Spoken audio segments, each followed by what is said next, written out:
નમસ્કાર વિદ્યાર્થી મિત્રો, પ્રાઇમરી મેડિકલ કેરના ઇન્ફેક્શન ઇમ્યુનાઇઝેશન જેવા સબ્જેક્ટ, માઇક્રોબાયોલોજી જેવા સબ્જેક્ટમાં આપણે આગળ ઘણા બધા લેક્ચરો જોયા.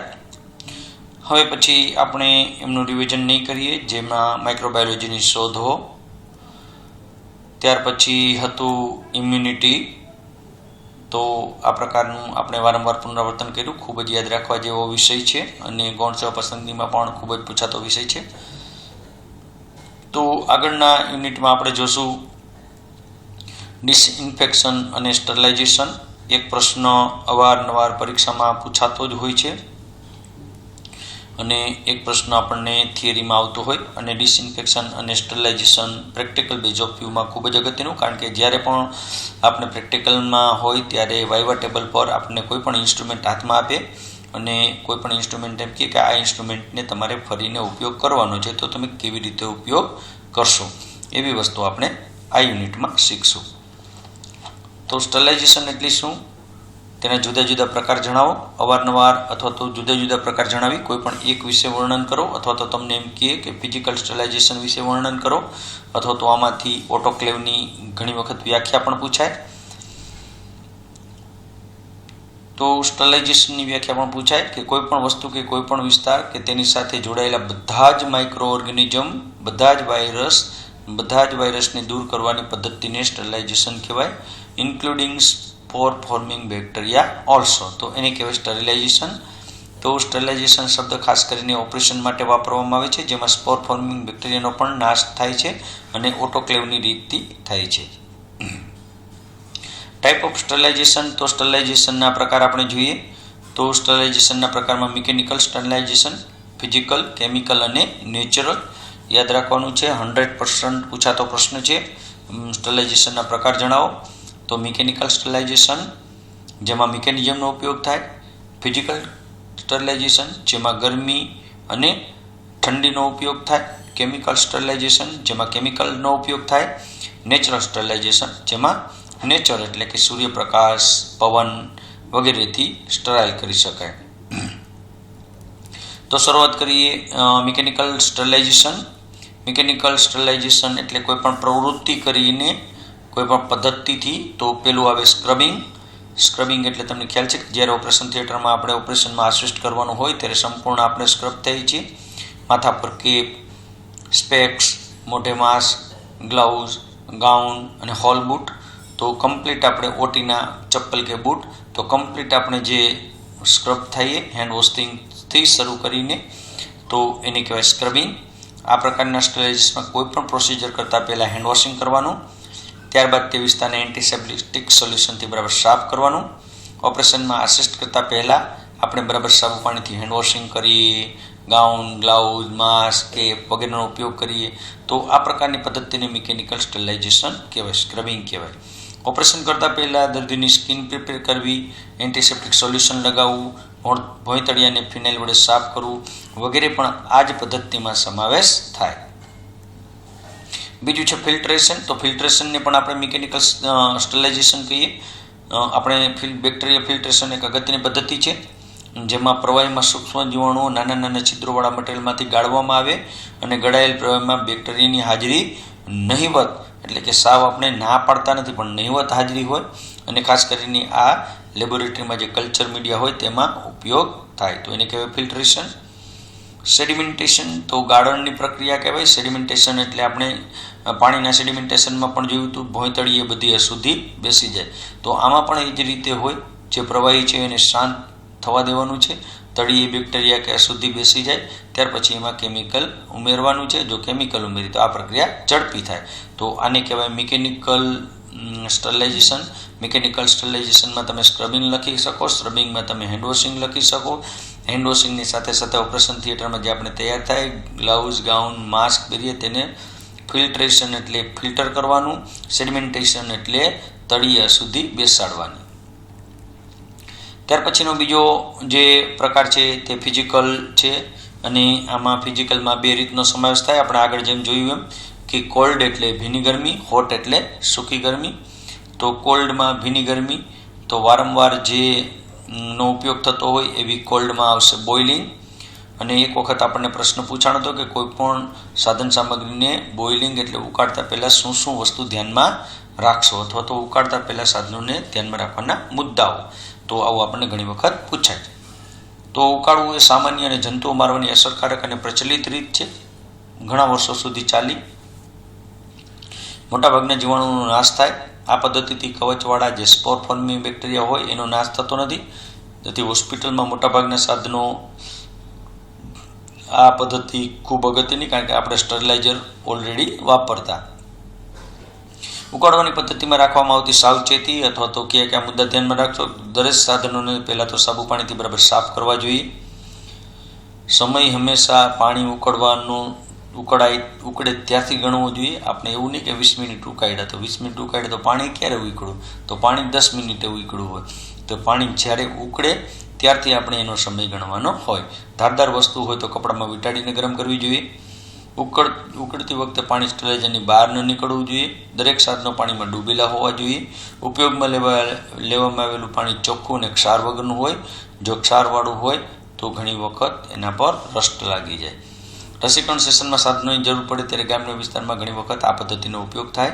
હોમ ડિલિવરીમાં પણ ઘણી વખત જંતુ મુક્ત સાધનો કરવા માટે આ પદ્ધતિનો ઉપયોગ થાય. ત્યાર પછી છે વરાળથી એટલે કે ઓટોક્લેવ મેથડ, જે આપણા માટે ખૂબ જ અગત્યની મેથડ છે. અને ઓટોક્લેવ મેથડ વિશે આપણને ઘણી વખત ટૂંકનોંધ પણ પૂછાય છે. તો વરાળના દબાણથી સાધનને જંતુમુક્ત કરવાની આ સારામાં સારી પદ્ધતિ છે. 3 વસ્તુ યાદ રાખવાની છે. આમાં ચોક્કસ દબાણ, ચોક્કસ તાપમાન અને ચોક્કસ સમય માટે સાધનોને રાખવાથી જંતુમુક્ત કરી શકાય છે. આ પદ્ધતિને ઓટોક્લેવ કહેવાય છે. તો ચોક્કસ દબાણે, ચોક્કસ તાપમાને, ચોક્કસ સમય સુધી સાધનોને જંતુમુક્ત કરવાની પદ્ધતિને ઓટોક્લેવ કહેવાય છે. પેરેગ્રાફ પાડો. જંતુમુક્ત સાધનોને જંતુમુક્ત કરવાની આ સારામાં સારી પદ્ધતિ છે કે જેમાં સ્પોર ફોર્મિંગ અને એટલે કે કવચવાળા બેક્ટેરિયાનો પણ નાશ થાય છે.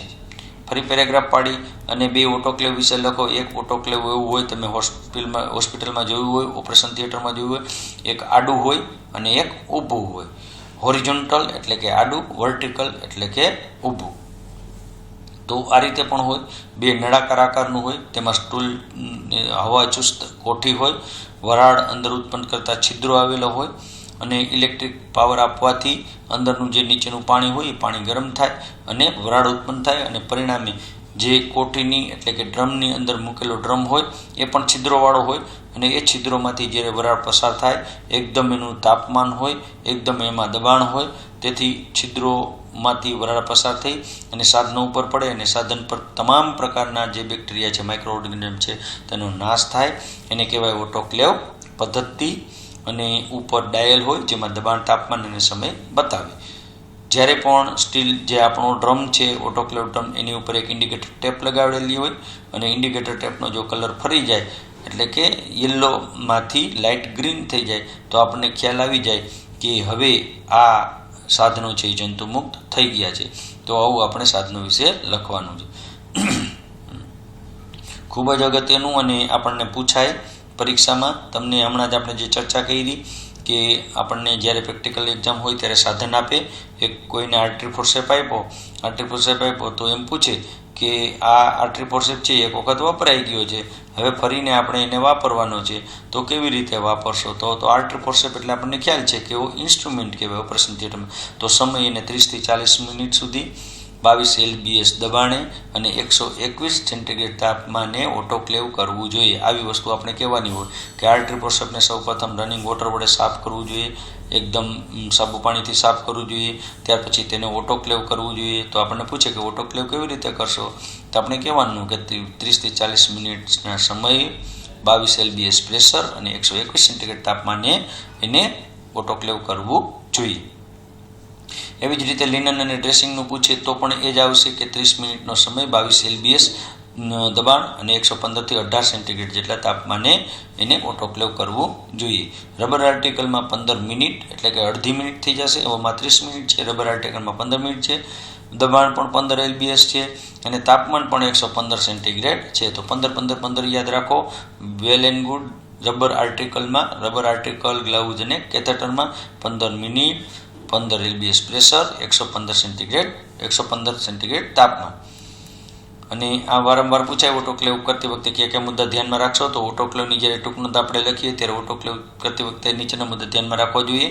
એવું પણ આપણે કરવું જોઈએ કે ડ્રમ બરાબર ભરો, છિદ્રો ખુલ્લા રાખો, ડ્રમ પર ઇન્ડિકેટર ટેપ લગાવો, ડાયલમાં જે પ્રકારની વસ્તુ જંતુમુક્ત કરવાની છે તે મુજબ દબાણ, તાપમાન અને સમય ફિક્સ કરો, ઓટોક્લેવ બંધ કરો, ઓટોક્લેવમાં પાણી ખૂટી ન જાય તેની કાળજી રાખો, વપરાતું પાણી ક્ષારવાળું ન હોવું જોઈએ અને ડ્રમને બહાર કાઢ્યા પછી તરત જ છિદ્રો બંધ કરવા જોઈએ. વચ્ચેથી ક્યારેય ઓટોક્લેવ ખોલવું જોઈએ નહીં. તો આ હતી ઓટોક્લેવ પદ્ધતિ. પહેલું ઉકાળવાનું, પછી બીજું ઓટોક્લેવ પદ્ધતિ. ત્રીજું છે હાઈ વેક્યુમ સ્ટરલાઇઝેશન. તો આ પ્રકારનું પ્રેશર સ્ટીમ સ્ટરલાઇઝર છે જેમાં વેક્યુમમાં 25 થી 30 LBS દબાણના દરેક પ્રકારના બેક્ટેરિયા, સ્પોર ફોર્મિંગ બેક્ટેરિયાનો પણ નાશ થાય. ખૂબ ઓછા સમયમાં સાધનો જંતુમુક્ત કરવા હોય તો આ પદ્ધતિનો ઉપયોગ થાય. એને કહેવાય હાઈ વેક્યુમ સ્ટરલાઇઝર. ત્રીજું છે ફ્રેક્શન અથવા તો ઇન્ટરમિટન્ટ સ્ટરલાઇઝર અથવા તો એને ટિન્ડિલાઇઝેશન કહેવાય. ટિન્ડિલાઇઝેશન આપણને એક વખત પૂછેલું છે. ટિન્ડિલાઇઝેશન એટલે શું? તો કલ્ચર મીડિયાને ઓટોક્લેવ કરવા માટેની પદ્ધતિને ટિન્ડિલાઇઝેશન કહેવાય. કલ્ચર મીડિયા એટલે લેબોરેટરીમાં વપરાતી સ્લાઇડ, લેબોરેટરીમાં વપરાતા સ્મિયર લેવા માટેના ગ્લાસ, આ બધા કલ્ચર મીડિયા કહેવાય. તો એના માટે જે કંઈ જંતુમુક્ત કરીએ એને કહેવાય ટિન્ડિલાઇઝેશન. તો આમાં ફ્રી ફ્લોઈંગ સ્ટીમનો સંપર્કમાં 30 મિનિટ સુધી 3 દિવસ સુધી રાખવામાં આવે અને પહેલા દિવસે હીટના સંપર્કમાં આવે, બધા જ ગ્રામ પોઝિટિવ બેક્ટેરિયા મરી જાય. ત્યાર પછી સ્પોર ફોર્મિંગ બેક્ટેરિયા પણ મરી જાય અને 30 મિનિટ સુધી બીજા તબક્કામાં 30 મિનિટ સુધીમાં સ્પોર ફોર્મિંગ બેક્ટેરિયાનો નાશ થાય અને ત્રીજા તબક્કામાં સંપૂર્ણ જંતુ મુક્ત થઈ જાય. તો આને કહેવાય ટિન્ડિલાઇઝેશન. આપણે યાદ રાખવાનું ખાલી ટિન્ડિલાઇઝેશનમાં કે કલ્ચર મીડિયાને ઓટોક્લેવ કરવાની પદ્ધતિને ટિન્ડિલાઇઝેશન કહેવાય. પાસ્ચ્યુરાઇઝેશન આપણે અગાઉ આવી ગયું અને ફરી રિપીટ કરી કે દૂધને જંતુમુક્ત કરવા માટેની પદ્ધતિને પાસ્ચ્યુરાઇઝેશન કહેવાય, જેમાં 63 સેન્ટીગ્રેડથી 68 સેન્ટીગ્રેડ તાપમાને દૂધ ગરમ કરવામાં આવે અને 3 થી 5 સેન્ટીગ્રેડ તાપમાને દૂધને ઠંડુ કરવામાં આવે. તો એને કહેવાય પાસ્ચ્યુરાઇઝેશન ઓફ મિલ્ક. પછી પેરેગ્રાફ પાડીને લખાય કે આ પદ્ધતિમાં દૂધની ગુણવત્તા જળવાઈ રહે છે, સ્વાદમાં કાંઈ ફેરફાર થતો નથી અને આ પદ્ધતિને પાસ્ચ્યુરાઇઝેશન ઓફ મિલ્ક કહેવાય. હોટ, પેલી આ કોલ્ડ હતી, હવે હોટ આવી. તો સૂકી ગરમીથી ભેજ વિના જ સીધી ગરમી આપવાની મેથડને હોટ મેથડ કહેવાય. તેમાં ફ્લેમિંગ એટલે જ્વાળા. લેબોરેટરીમાં પ્લેટિનિયમ, વાયર લૂપ, કવર, સીપ, કાચની સ્લાઇડ ને ડાયરેક્ટ ફ્લેમથી જંતુમુક્ત કરવાની હોય. કપડાને આપણે કેમ ઇસ્ત્રી કરીએ બરાબર, તો પણ જંતુમુક્ત થઈ જાય. પહેલાં આપણે સોઈને ડાયરેક્ટ ફ્લેમમાં ગરમ કરી અને BCGની વેક્સિન આપતા. અત્યારે જે છૂંદણા છૂંદે એ પણ એવી જ રીતે કરે, તો એ ફ્લેમિંગ મેથડ છે. હોટ એર ઓવન, આ પદ્ધતિમાં ઓપરેશનના સાધનો થોડા પ્રમાણમાં હોય, ડ્રેસિંગ મટીરિયલ થોડા પ્રમાણમાં હોય, તો એને જંતુમુક્ત કરવા માટે એનો ઉપયોગ થાય છે. તાપમાન 160 સેન્ટીગ્રેડ સુધી ગોઠવવામાં આવે અને ઓછા તાપમાને લાંબા સમય સુધી સાધનો જંતુમુક્ત કરી શકાય. અલ્ટ્રાવાયોલેટ રેડિયેશન, આમાં પણ રેડિયેશનની મદદથી સાધનો જંતુમુક્ત કરી શકાય. અલ્ટ્રાસોનિક વેવ્સ, આમાં મિકેનિકલી વાઇબ્રેશનથી બેક્ટેરિયાનો નાશ થઈ શકે. ફ્લોરેન્સ ડાઇસ, તો મિથિલિન બ્લુ રેઝિન જેવી ડાઇસથી બેક્ટેરિયાનો નાશ થાય. ત્યાર પછીની ત્રીજી પદ્ધતિ છે કેમિકલ મેથડ. કેમિકલ મેથડમાં બધા કેમિકલના નામ જ લખવાના છે જે હોસ્પિટલમાં આપણને જોયા હોય, ઉપયોગમાં લીધેલા હોય. તો સાધનોને જંતુમુક્ત કરવા માટેની જે રસાયણનો ઉપયોગ, કેમિકલનો ઉપયોગ થાય તો તેને કેમિકલ મેથડ કહેવાય. થર્મોમીટર, અમુક ધારવાળા જે સાધનો, કાચના કિંમતી સાધનો, સ્કોપ, આ બધાને કેમિકલ મેથડથી સ્ટરલાઇઝ કરી શકાય, ઓટોક્લેવ કરી શકાય, જંતુમુક્ત કરી શકાય. તો કેનો સમાવેશ થાય? તો થોડા આપણને આવડવા જોઈએ કે carbolic lotion, Dettol, acriflavine, mercurochrome, potassium permanganate, hydrogen peroxide, chlorine gas, formalin, bleaching powder, use salt, iodine, spirit, આ બધા કેમિકલ મેથડમાં સમાવેશ થાય. ત્યાર પછીની લાસ્ટ મેથડ છે અને એ છે નેચરલ મેથડ. તો નેચરલ મેથડમાં સૂર્યપ્રકાશ અને પવન. તો આપણને નેચરલ મેથડ વિશેનું એક વખત એવો પ્રશ્ન પૂછાણો હતો કે સ્ટરલાઇઝેશનની જુદી જુદી પદ્ધતિઓ જણાવી અને નેચરલ મેથડનું વર્ણન કરો. તો નેચરલ મેથડમાં માત્ર સૂર્યપ્રકાશ અને પવન અસરકારક અને સારી રીતે અને સસ્તી જંતુમુક્ત કરવાની રીત છે, જેમાં મોટા જથ્થામાં વસ્તુઓ આપણે જંતુમુક્ત કરી શકીએ. સૂર્યપ્રકાશમાં રહેલ પારજાંબલી કિરણો દ્વારા બેક્ટેરિયાનો નાશ થાય છે અને તમામ પ્રકારના લિનન ચેપી દર્દીઓ ઉપયોગમાં લીધેલા સાધનો 4 થી 6 કલાક સુધી સૂર્યપ્રકાશમાં રાખવાથી જંતુમુક્ત કરી શકાય છે. પવન તો પવન પણ ઓછા વધતા અંશે આપણે જંતુમુક્ત કરવામાં ભાગીદાર થાય છે. તો મોટા ભાગના જીવાણુ એમાં પણ નાશ થાય છે. કેવી રીતે શું આપણે જંતુમુક્ત કરશું?